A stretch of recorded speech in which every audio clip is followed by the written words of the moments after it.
welcome. You are listening to the Theology Mill from Whitfinstock Publishers. My name is Zach Mickle. I actually work here at Whitfinstock, and I'm also the host of this podcast, which consists of interviews with some of the leading authors in theology, biblical studies, and philosophy.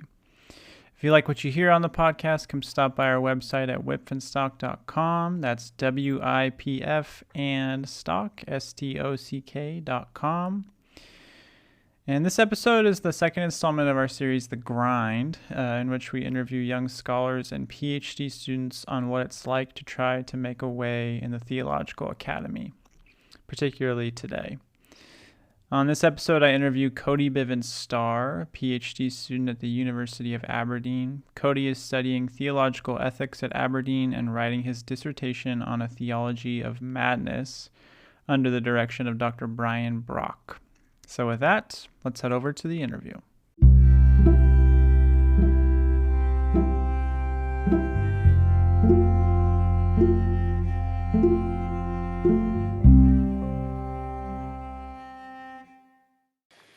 Okay, so I am here with Cody Bivins-Starr. Cody is a PhD student at University of Aberdeen, and you're studying with Brian Brock, is that correct? That is correct. Okay, and we are sharing a drink, as it were. So I have my black tea, which is, I brought the package like I try to do usually. It's a Malty Assam black tea from Tao of Tea here in Portland, and it's from Assam, India. It's really, really delicious. I like it black. I think it's tasty black, but I have some raw milk in there because it's really tasty as well. What are you sipping on? I have got an espresso tonic that I made this morning. Oh my gosh.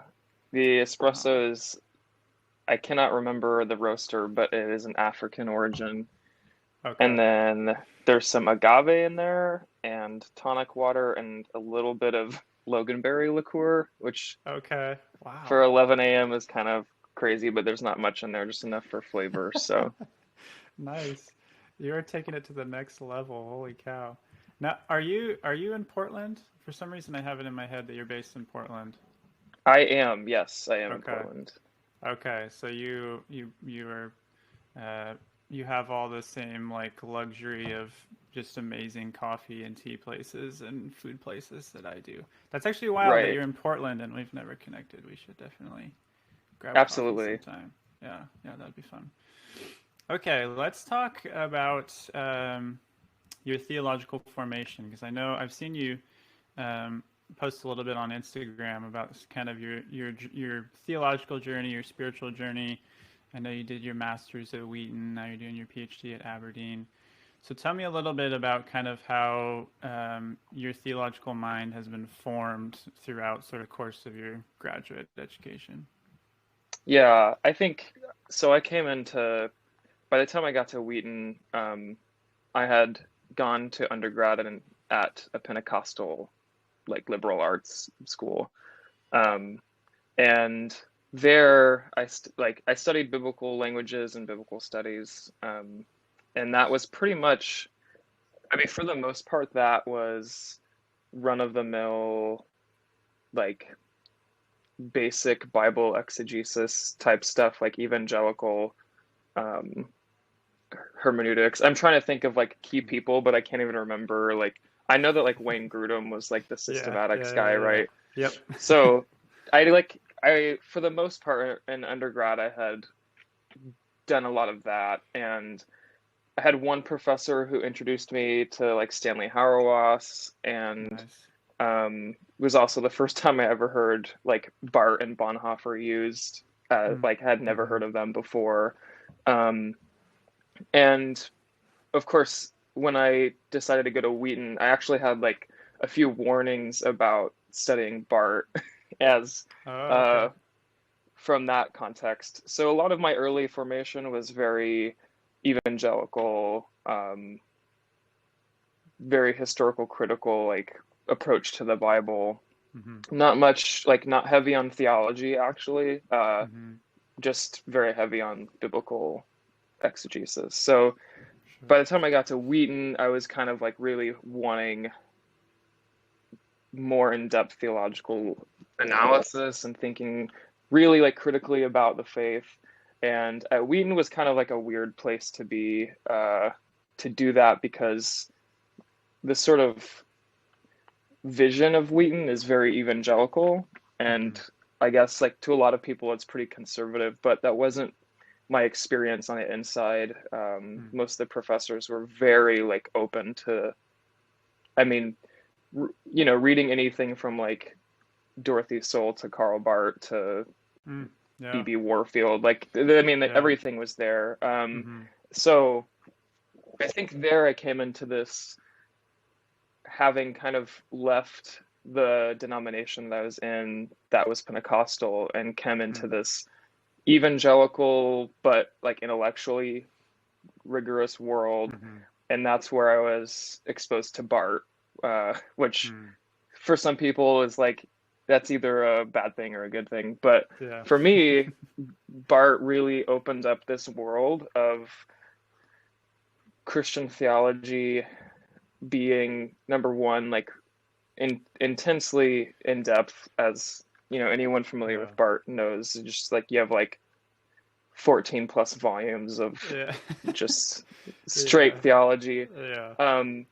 But for me, like, I also had a lot of this like political bent in my life, and was pretty involved in like activism and stuff. And oddly enough, like studying Barth and figuring out that like, oh, for Barth, this whole theological project is political theology. The whole thing from the start to the finish is ethics. And I mean, like for me, that was a big tipping point, because even before starting the PhD, I had to start like really considering, well, there's not really much of a dichotomy between like thinking deeply about theology and getting into all the like, like the really niche debates on Christology or these things like that. But thinking that all of that has relevance to the way that we live, and especially the way that we live in society. And so, I came out of grad school really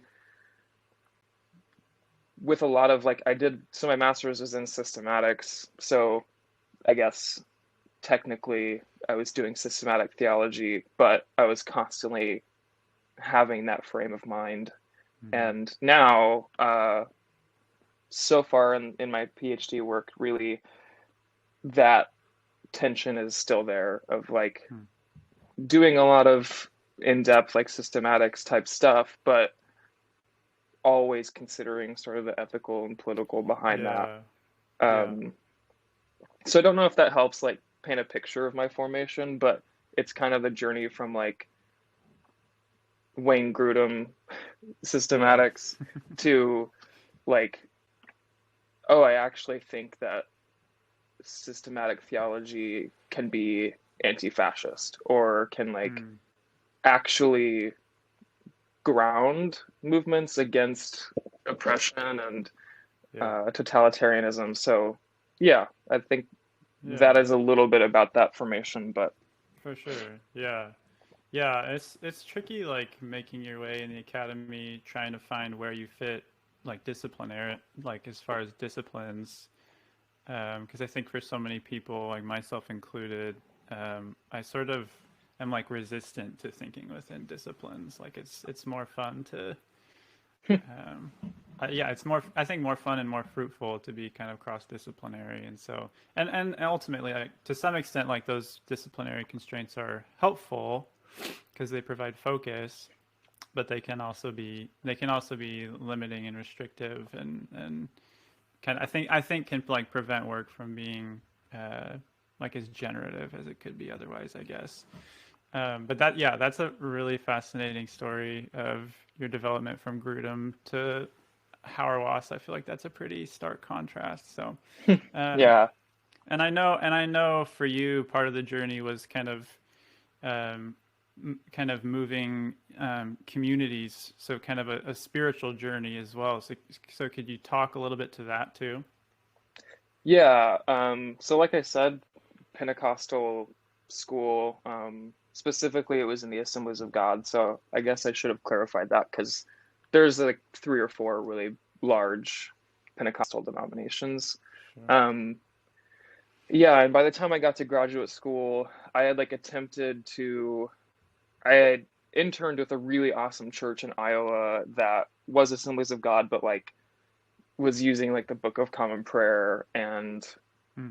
like Wow. liberation theology. It was like this really interesting place where it was, you know, there's like speaking in tongues happening while you're hearing the Apostles' Creed. Like just really Yeah. strange but awesome.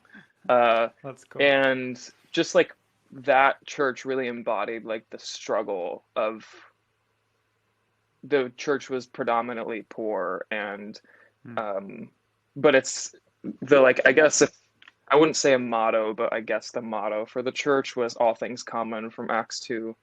Where all of the early believers are selling their possessions and distributing it to each other, and that I mean that really like happened in that church. And so for me, I really just was looking for a community like that again.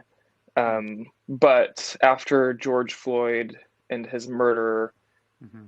the Assemblies of God at the time like really didn't step up, and I that was a really big issue for me. It was close to Chicago, um, Hmm. and as you know, Portland, Chicago, all of the like some of the Yeah. hotbeds for a lot of resistance there. And Yeah.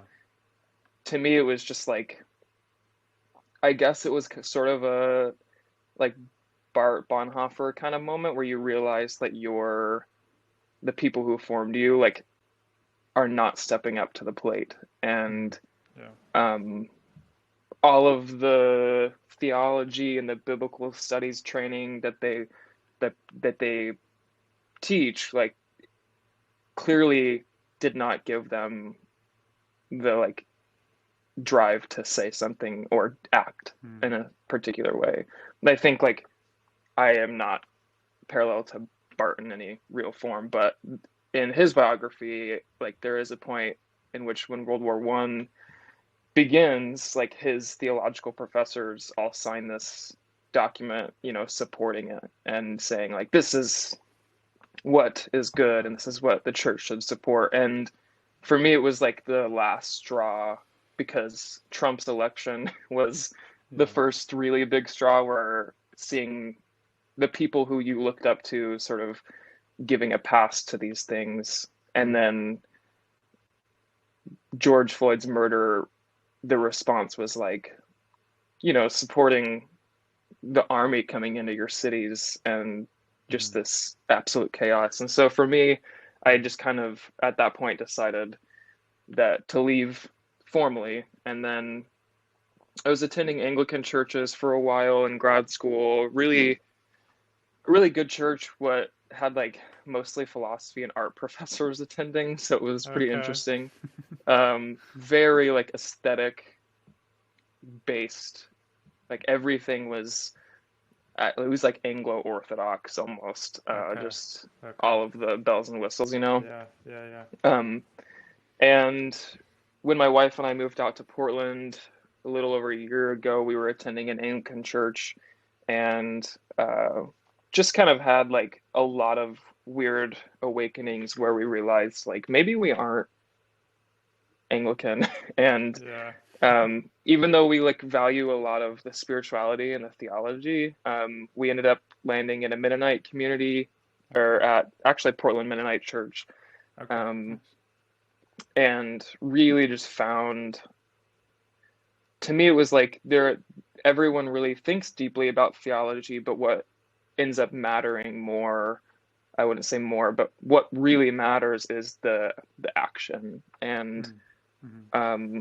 there's not much of a dichotomy between ethics and theology for the Mennonite community. It's very much, oh, Yeah. like Jesus actually meant what he said about XYZ, and we Hmm. should actually practice this. And for Hmm. me, it was just like, I kind of described it to my wife one time, like the community was like a warm hug after Hmm. jumping from so many different places. And Yeah. so, yeah, we decided to stay. And I'm actually like formally becoming a Mennonite soon, so I guess that's Okay, nice. the cap to the journey. And yeah, I don't know if I'm like a perfect Mennonite, uh, because I have all this sort of like, I'm like reading dogmatic theology, which Mennonites aren't famous for. Yeah, Uh, yeah, but yeah, there's a lot of good stuff, and it's a really valuable community to have in such like an isolated time. yeah, So, for sure. Yeah, yeah. No, actually, Whitfinstock has a lot of people on staff, and one of our CEOs too are part of not a Mennonite church, but a kind of a communitarian church called Christ. I'm gonna butcher it. I don't think I have it right. I know the acronym is COSK. They call it COSK. I think it's Christ of the Servant King or something like that. But yeah, I can attest to the fact that like one of their big mantras, because they live in they do like community living, so most of them like live with each other. mm, But they very much are like, let's, one thing I've heard them say, sort of this refrain is like, let's be the church rather than just going to church. And I see them really kind of living at the boundary between doctrine and praxis, and mm. kind of defying that dichotomy, which is a cool thing. Um, let's talk a bit about what you're researching now. So what are you kind of digging into? It's your second year of your PhD at Aberdeen, is that right? It's my first year actually, yeah. First year? Okay, first year. So what are you studying right now at Aberdeen? So the actual degree is theological ethics, and like you mentioned, I'm with Brian Brock, Mm-hmm. who is an excellent supervisor. And my research is attempting to provide a theological account of madness or psychosis. Um, and I use those terms in particular because um, primarily madness to emphasize a sort of demedicalized way of Yeah, understanding it. And then psychosis, I think, is more a term. It is a medical term, but or a psychological term, but it captures sort of the umbrella of a lot of things that get mm-hmm. categorized.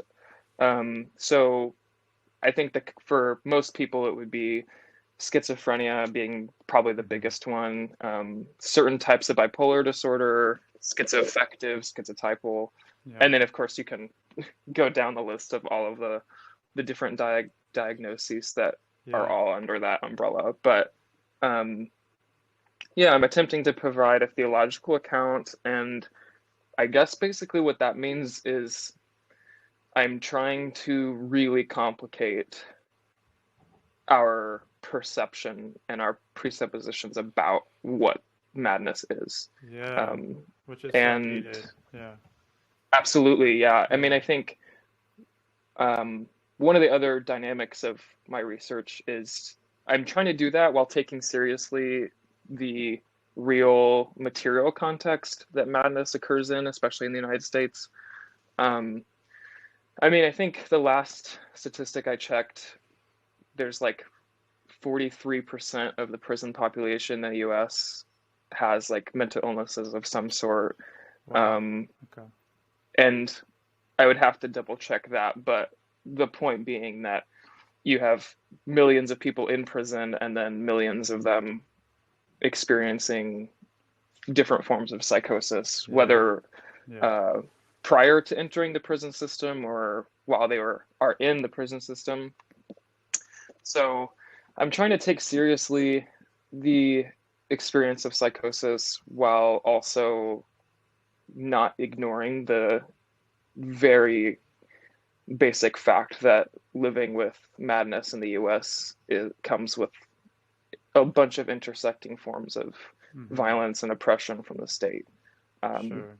Sure. so I think I've got my work cut out for me, but Yeah. that the goal is basically to make this a complicated um, discussion and to say Mm-hmm. that perhaps, I mean, at at minimum, that um, the Christian church should have the resources to at least say that something is happening here that's not necessarily limited to the way that the conversation is happening now. Mm. I mean, Yeah. I one of the things I'm not really dealing with a lot of Christian mystics, and I guess I can mention why as well. But Christian history is full of people we take seriously that are experiencing these very wild. I mean, like Saint John of the Cross, right? Yeah. And Yeah. even Julian, who is like having visions of Christ bleeding out in her bedroom, or Yeah. like Yeah. Christ holding all of creation in a hazelnut, right? Um, Yeah. and it's interesting because for the most part, Christians consider them to be, oh, like you read this and it's like devotional material, or you read this and it's theologically rich material, but then someone experiences psychosis and Yeah. we immediately sort of either medicalize that as an illness or a disorder, or in really worst case spiritual scenarios, we're thinking it's some sort of evil or demonic activity. Yeah. Um, and I guess my goal is just to say that neither of those are really good accounts Hmm. of what might be happening.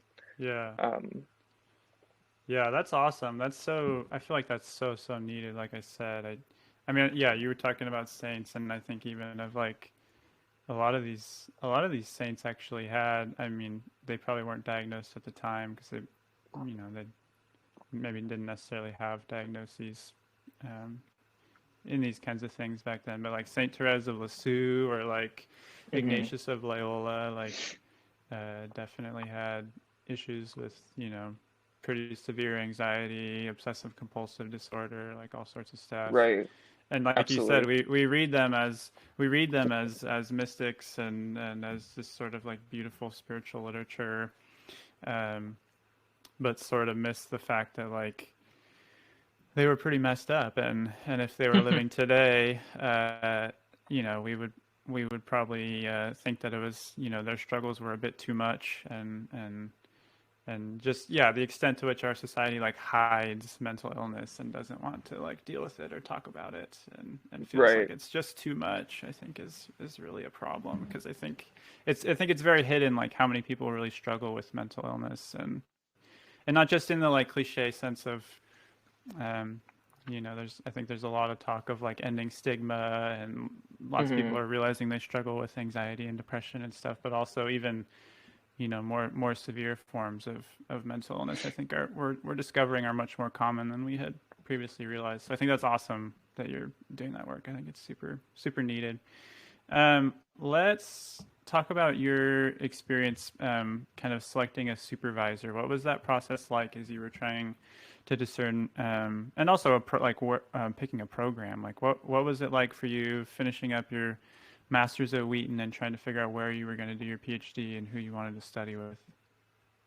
Yeah. It was kind of an interesting process because as early as my undergrad, I had read an article by Brian, Hmm. and I was pretty much hooked. I was like, this is, I can't remember. I think the article, I want to say the article was like talking about um, being a parent in a medical context as like political agency or something, like really, Hmm. really Wow. intense. Yeah. Um, and I remember reading it and thinking like this way of, I mean, there was theology, there was political analysis, there was like bioethics and medicine, which is some of Brian's background. Hmm. And then there was this like way of merging those things that I was just really captivated by, and knew that if I was gonna, like, I pretty much since I was 18, I knew I wanted to like do something about madness, the psychosis. Hmm. Hmm. So the issue for me was like, okay, here's coming out of Wheaton. Like Wheaton has a lot of good relationships with places like Princeton Hmm. and Emory, and so my supervisors at Wheaton are like, okay, like these are good programs that you definitely like have a shot at and you should go for. And so I'm trying to like really, number one, figure out like a supervisor who can actually engage this topic that Yeah. not just like, oh, like theology and like you said earlier about like the interdisciplinary process. Yeah. Because for me, it was pretty obvious I would have to read at the very least like psychology and psychiatry Mm-hmm. um, Yeah. to wrestle with it, but also just realizing that oh, this topic has a history, not just in psychology, but you have political philosophy, which Mm-hmm. in the Mm-hmm. 60s and 70s is raising the issue of madness with people like Foucault and R.D. Laing Yeah. and the Yeah. anti-psychiatry movement. So I was like, I need a supervisor who feels comfortable dealing with these dialogue partners as well as, Christology or whatever. Mm-hmm. And that really narrowed it down pretty quickly, uh, Yeah. because doing a PhD in theology and wanting that sort of context, I probably had like three or four people Mm-hmm. that I had narrowed it down to, which for me was at first it was Princeton, Emory, St. Andrews, and Aberdeen were the four that I Mm. Okay. was going to apply to. Princeton didn't feel right, not because it wasn't good. I would have been honored to have been there, but Mm-hmm. I just was kind of struggling with like, okay, like who here is actually going to be able to like Yeah. willing to do this? Yeah.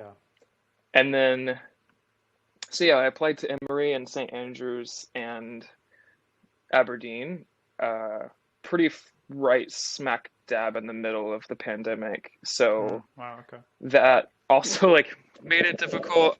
Mm-hmm. If anyone is listening and they're like now considering a PhD, it might be a little bit of a different process.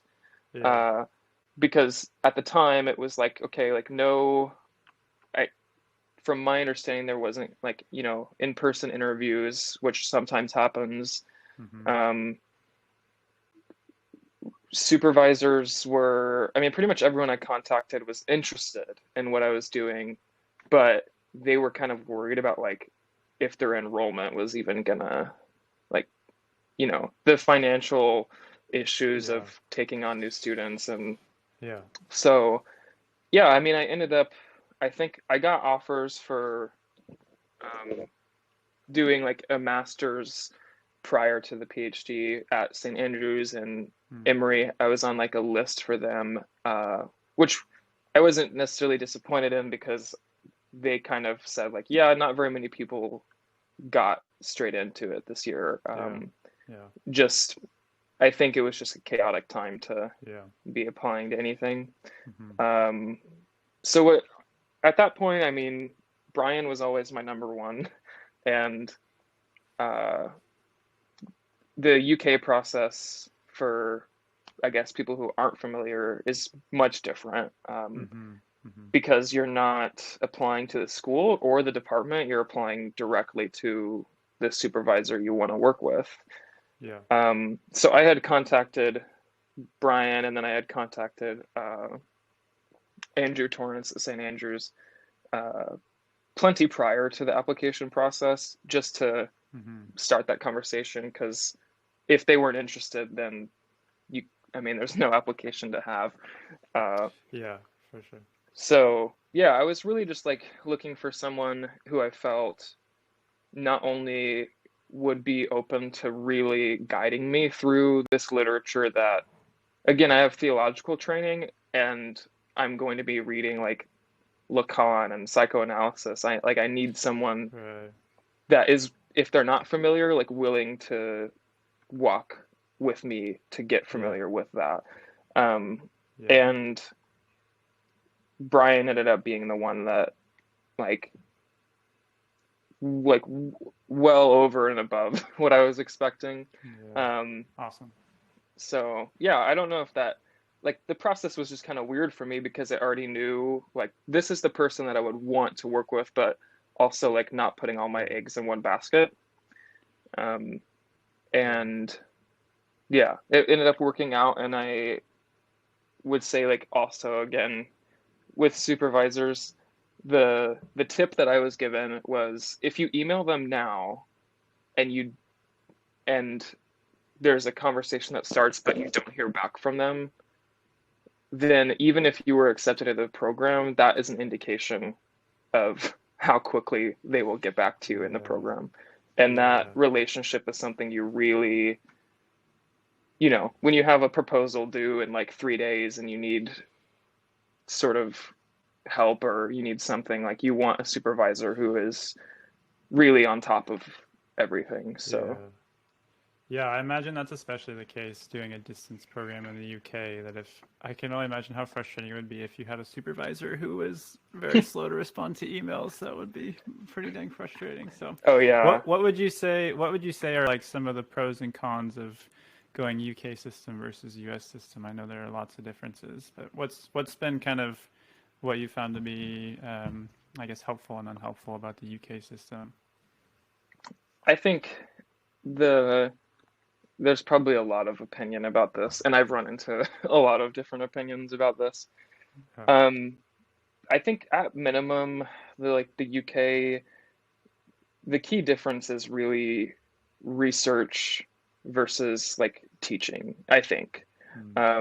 US programs usually require teaching and really prepare someone to step into the liberal arts context as a professor that's like teaching 18 credits a year or whatever.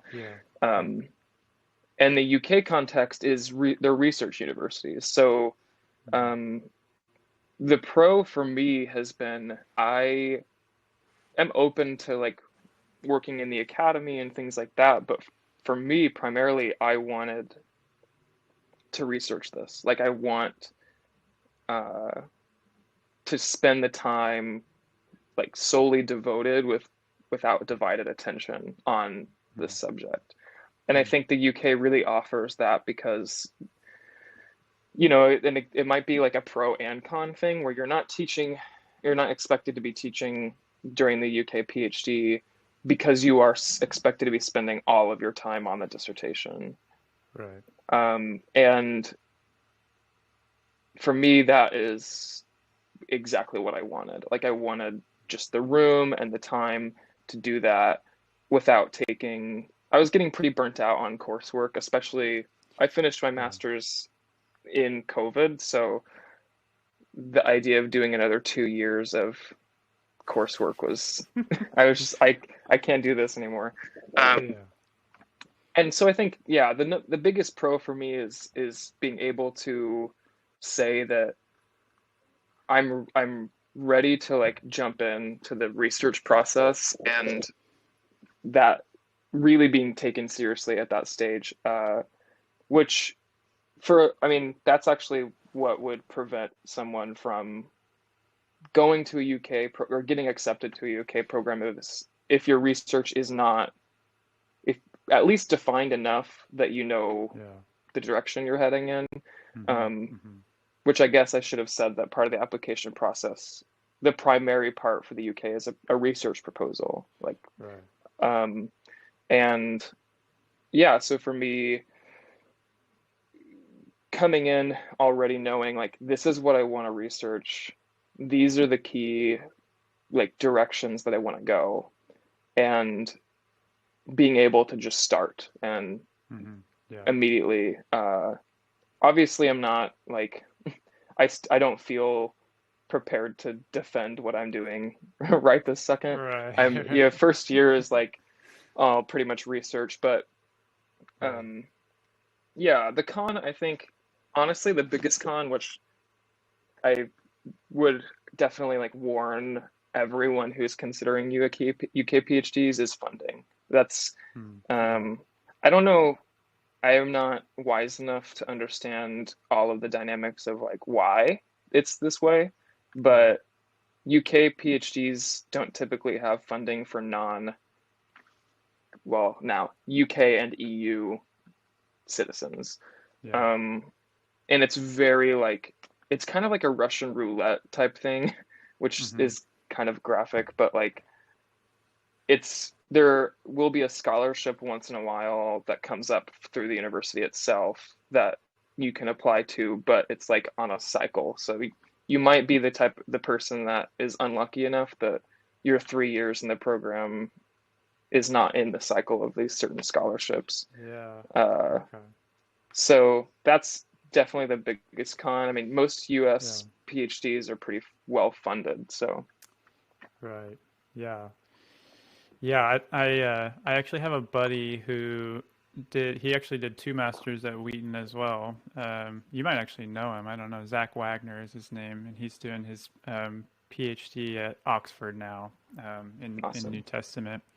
But that was his thing too. That's why he chose UK over US. Well, I think, well, he had a couple reasons. One was because he felt like the UK was a little more open to like confessional scholarship, Yes. like, and his description I think was like, maybe I shouldn't talk so much for him on a podcast, but um, his description was like in the US it just can get a little weird in terms of like Hmm. confessional scholarship, whereas Yeah. in the UK they're much more open to it and it's kind of more commonplace. But his maybe even bigger reason was that he was just super sick of coursework and he didn't want to do 2 or 3 more years of coursework before he started his PhD. So because he had done Right. 2 master's degrees, so he's like, dude, I'm done. And he had 2 kids, and so he's like, I'm done doing coursework. I want to just start writing. Yeah. I think that's Um, an excellent point. yeah, Sorry, but no, go about the for it. confessional thing, like I part of my theological formation was becoming convinced that not only through the academy, but through my experiences at churches, which were predominantly poor, um, Hmm. was realizing that confessional theology actually does really matter to oppressed and marginalized people. Hmm. And I don't think that's a popular notion in the US to acknowledge, but in the UK, definitely like very open to that. Ironically enough, because Europe and the UK are pretty post-Christian at this point. Yeah, But in the academy, it's like, oh, you actually think that God became human? Okay, cool. Like I'm a physicist. Let's talk about it.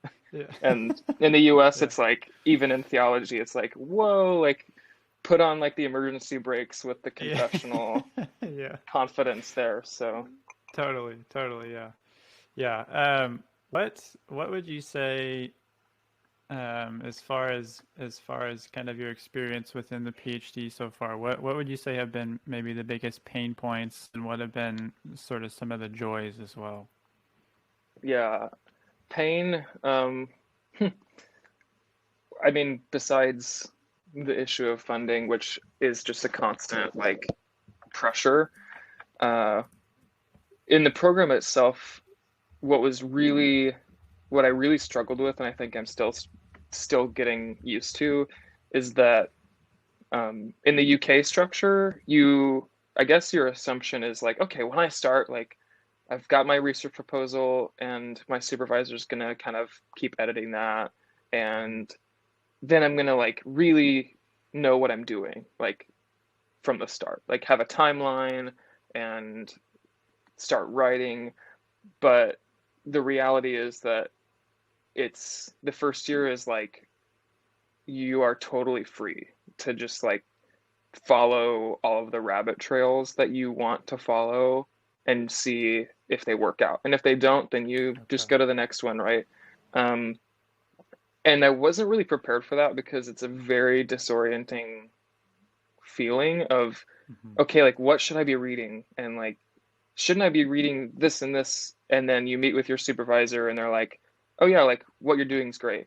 Like, uh, just keep reading whatever you want right now. And with guidance, of course, like it's not totally just Yeah, like yeah, yeah. free, but it's it's strange because I feel like I even just yesterday I picked up a book that is like an introductory book to the philosopher Merleau-Ponty, and Hmm. I'm considering drawing on the phenomenological school. So I was like, I know nothing about Ponty, and so I need to read something that's like, here's Ponty for like 5 year olds, basically.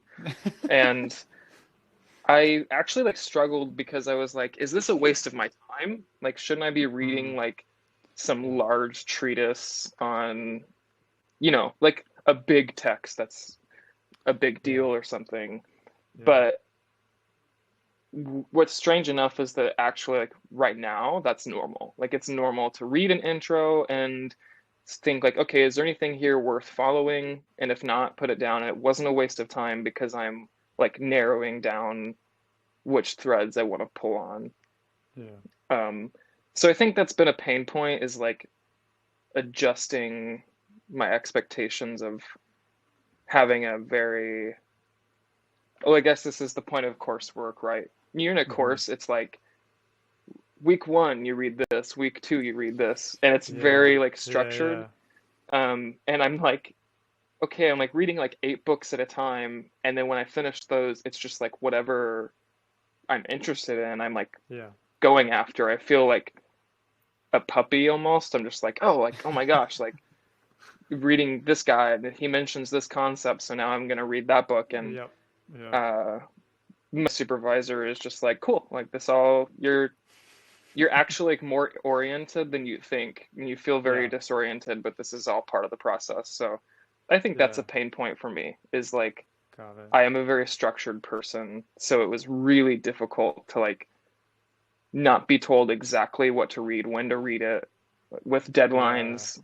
Uh, so yeah. Yeah. And then you asked about joys. Mm-hmm. I think honestly, just the freedom right now of being in a context that values interdisciplinary work, but also confessional theology. So I'm in a seminar right now reading Barth's Church Dogmatics 2:2, like a couple paragraphs from that. And so I'm getting like that confessional sort of theology, but in my free time, in my research time, I'm Yeah. reading like Fanon and Foucault Okay. Okay. and all of these like totally non-theological Mm-hmm. stuff. And Mm-hmm.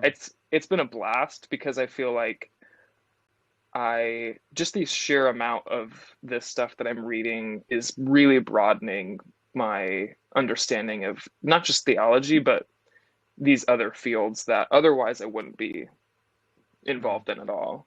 Mm-hmm. Um, so that's been really valuable to me, just because it's opened a lot of other doors to, I mean, for me, and like we've talked earlier, just about theology and praxis, and as much as I love confessional theology and value it, uh, it can also tend to only speak to itself and be Mm. like, Yeah.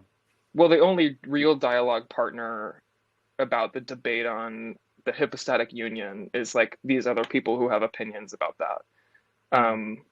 But I think something about Aberdeen, especially with the ethics department, is that the goal is to do theology that takes seriously the world, and Mm. um, it's also confessional, right? Like as Christ embraces the world in the incarnation, so also we interact with it. We're not separate from it, and uh, for me, like that has opened a lot of doors of dialogue in places that totally would not have been open. Um, for example, like here in Oregon, out of the Oregon Health and Science University, there is a colloquium that happens on bioethics and humanities. And Oh, cool. um, I was recently connected with the director of that, Tyler Tate, who is a pediatrician and also like went to Duke for theology. So he just Oh, lives in those two worlds. that's And awesome. um, yeah, like I'm just looking forward to going to those things and like interacting as a theologian that's like confessional, but can speak into the context of psychoanalysis without making it overly theological, I think, if that makes sense. Mm. Like Yeah. um, being able to engage in that is really a good thing. So Yeah, absolutely. Who would you say out of kind of all the like non-theological, non-Christian voices that you're reading, who would you say has maybe been like the most who has maybe informed most insightfully your actual theology that you're doing? oh, that's a that's a good question actually, because that's what I'm trying to think about right now. Yeah. is not only thinking of these figures as, okay, they kind of inform me on this, but how are they actually changing the way I do theology? Hmm. Um, right now, honestly, I think it would be a tie between Foucault and Fanon. Um, Hmm.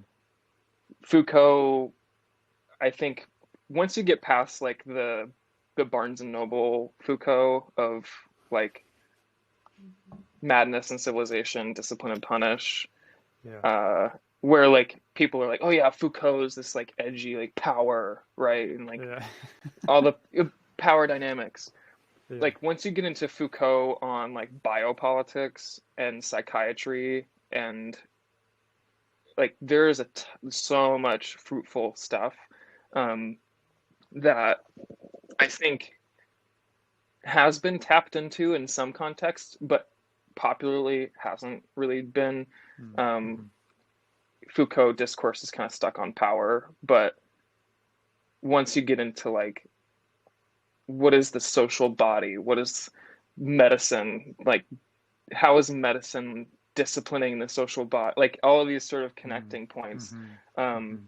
and I think especially as we are coming out of a pandemic, and I'm like thinking, okay, what does theology look like in a world where not only is the state like, you know, I'm a like vaccinated, supporting like health measure person, Mm-hmm. but Foucault does require us to like ask, okay, but how much power does the state have if the state is also like organizing health and the Mm. body? Yeah. And um, thinking theologically, like for me, Foucault has just made me take seriously like history and genealogy of Mm. ideas, and how do we Mm-hmm. get to the point that we're at right now, um, in a way that's not. I think theologians are often like, well, yeah, because like God's providence and history or whatever, but Foucault really forces us to like stop and think like, how did we go from public executions to the largest prison system in the world? Mm. And it's not just a matter of, it's not as easy as like these evil people decided to put everyone in prison instead of executing them, but it gets into drawing into question like the biggest advocates for the prison system were humanists, were Mm. wanting to reform the execution process and make it more humane. So he's really like this neutral person a lot of the time that's just like, Mm-hmm. look how complicated things are, and theologically it just forces me to respond to those things. Um, that was kind of long, but Fanon is the second one, I think. And I think it's just because um, outside of things like Wretched of the Earth, which would be, I guess, Fanon's probably more popular, like his big book, rightfully so. I recently just finished reading his psychiatric works from his experience as a like in a psychiatric hospital in Africa, and as like in a colonized French colonized context, um, and that just blew me away. Just the way that he really is weaving like his psychiatric practice with real patients, but acknowledging the sort of colonial dynamics Mm. that Mm-hmm. these people are experiencing. So, Mm-hmm. for a quick example, like in these texts, he ran an experiment where he like communalized the psych ward in France to where the community was like in charge of themselves. And so Oh, wow. basically, yeah, like it's really wild. And Huh. he just like kind of like decolonized this psych ward and Mm-hmm. like got rid of restraints and like interventions and just had like the quote unquote psychotics or like the mad people Yeah. like come together and do their thing, and they eventually started like caring for each other, and it was very like interesting. um but then he did the same thing in a predominantly African Muslim context and tried to like enforce this sort of French social vision in there, and it didn't work. And Mm.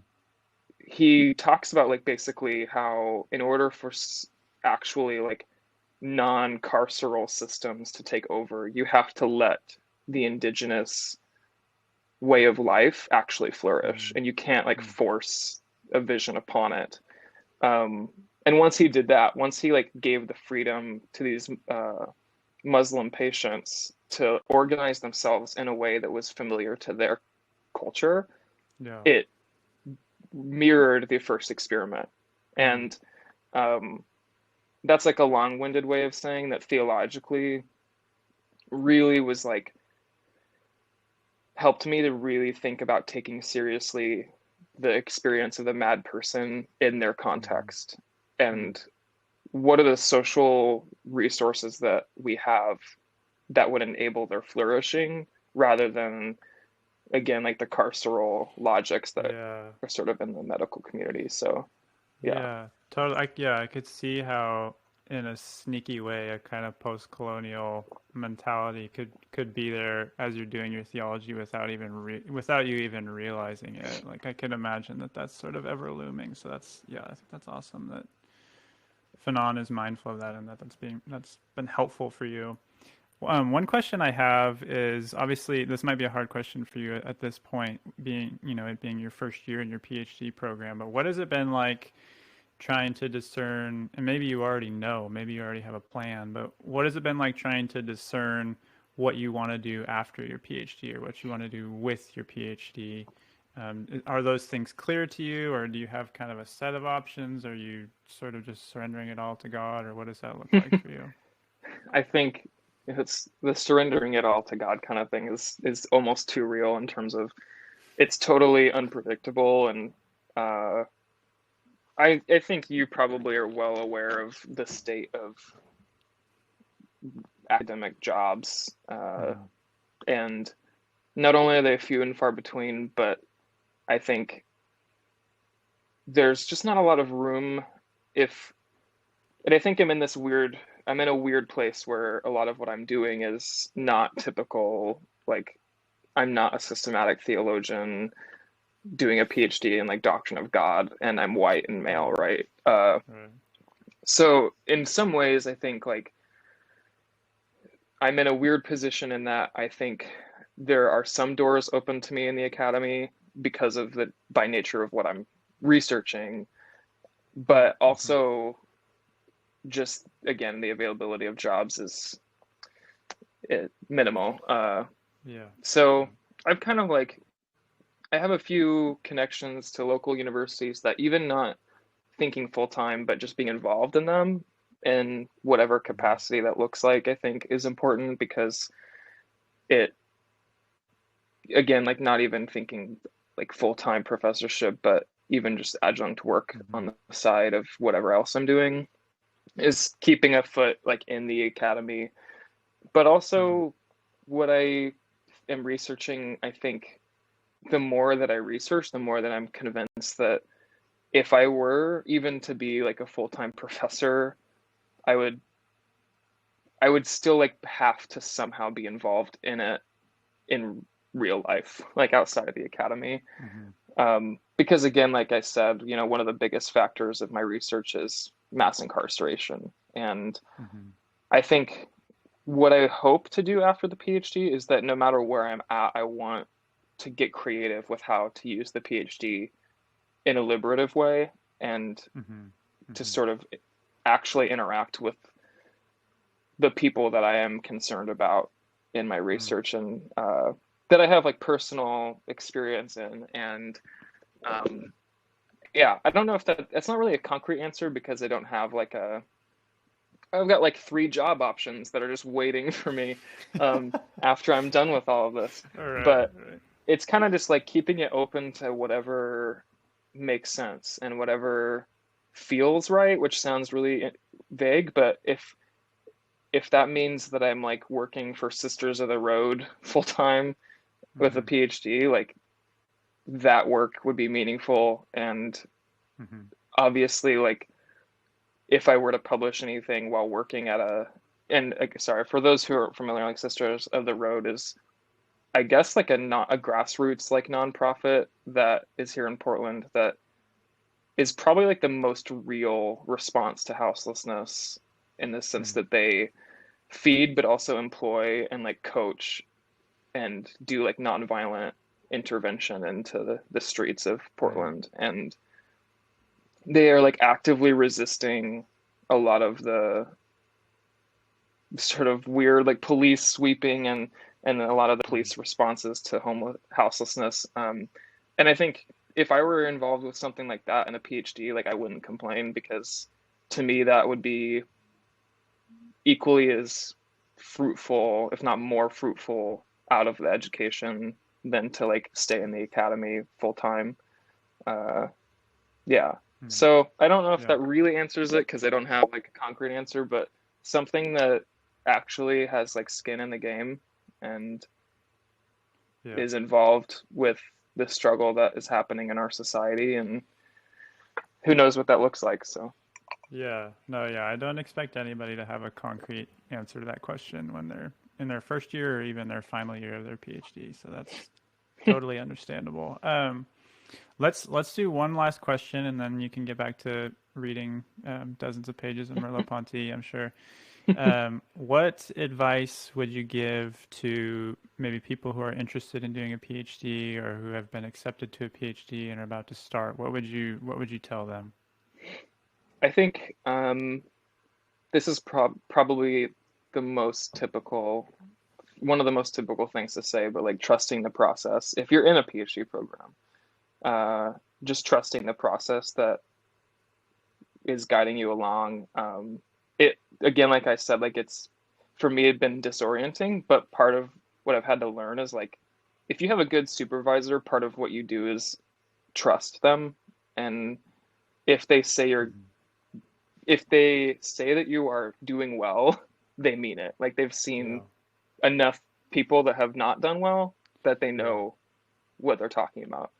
Um, and that I think whatever else happens in a PhD program, whether US or UK, if you trust your supervisor, that pretty much will guide you through the whole program, because they're the mm, one that has to get you from start to finish.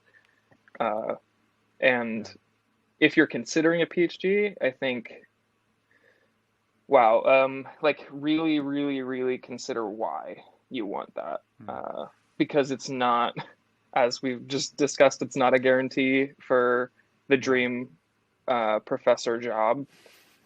And if anything, like there are almost too many of us. So hmm, it's, I think, if you're considering a PhD in theology, number one, really ask yourself why. And two, if you have a good why, consider how you might use that outside of the mm, university setting. And mm, um, because there's a lot of meaningful things happening outside of the university, and that might mm. just be the future of where all of the hundreds of PhD students are ending up, is in places that aren't the universities. So Yeah, I would really consider those things. Yeah. yeah. No, yeah. I think that's great advice, and I think the bit about trusting your supervisor, I think just brings home how important it is. And I'm not a PhD student, from what I hear just from others, is that the importance of your relationship with your supervisors, particularly in UK programs, but just in general, is huge. Hmm. Oh yeah. So it seems like getting to know them as best as you can ahead of time is really, really helpful. I mean, it'd be like, a boss at a job can totally make or break a job, even if it's a job you really love. If you have a boss who just micromanages you or never invests in your progress, like it's Right. probably going to be a Yeah. pretty bad experience for you. So yeah, I think that's Yeah. I think that's great advice. Yeah. Cool. Well, thank you, Cody. I really appreciate this. This has been a good talk. And like I said, let's definitely, since I know now that you're in Portland, let's definitely grab coffee or something soon. Yeah. Absolutely. Thank you for having me. Yeah, of course. Talk to you soon.